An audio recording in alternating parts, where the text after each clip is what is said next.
ممكن تكلمنا ايه اسباب الرئيسيه عن البهاء ده؟ طيب هو البهاء زي ما سعادتك قلت من شويه هو مجرد لون، لا يعتبر مرض، يعني هو ما هوش حاجه خطيره الناس تقلق منها. البهاء ده عباره عن الفكره كلها فيه ان اللي بيلون الجلد بتاعنا حاجه اسمها الخلايا الصبغيه. الناس اللي عندهم بهاء عندهم خلل في جهاز المناعه، بيبدا جهاز المناعه بالغلط يهاجم الخلايا الصبغيه دي ويعطلها انها تنتج ميلانين فتبان بقع بيضة. الميلانين ده اللي هو مسؤول عن تصبغات عن الجلد. تصبغات بتيجي بقى المناعه بتاعت جسم الانسان تهاجم الميلانين الخلايا ده الصبغيه وتوقفها ما تطلعش الميلانين فتبان بقع بيضة على الجلد.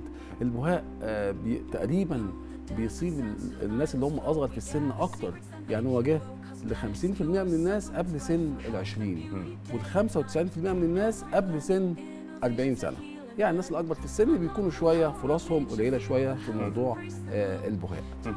يبقى هو مرض مناعي في الغالب بيكون السبب فيه الرئيسي التوتر.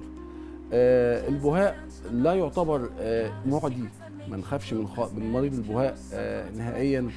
نسب الوراثه فيه مش عاليه، نسب الوراثه المباشره لا تتعدى 5%. لان في ناس كتير لما تشوف حد ممكن يكون يخافوا على جلده متغير أولادهم. يقول لك لا ما نقربلوش، هو ما يعرفوش ده ايه. ده احنا النهارده بنقول اهو يا جماعه مريض البهاء البقع البيضاء ديت غير معديه، ورجاء ما حدش يتنمر عليه طبعا. لان هو حالته النفسيه اصلا سبب رئيسي في حاجة هذا مؤثرة المرض عليه يوميا لما بيبص في المرايه او بيبص حد بالظبط. على لا هو صوابعه. كمان هو اساسا سببه نفسي، يعني سبب هو نفسي. اساسا ضغط نفسي بيقلل حتى الوراثه المناعه. كمان مهمه قوي قوي قوي، لان بتجيلي مثلا ناس في العياده، واحد مثلا جاي عريس يتقدم لبنته وجاي يسالني يا دكتور هو يا بنتي هيجي لها تورثه. اولاد؟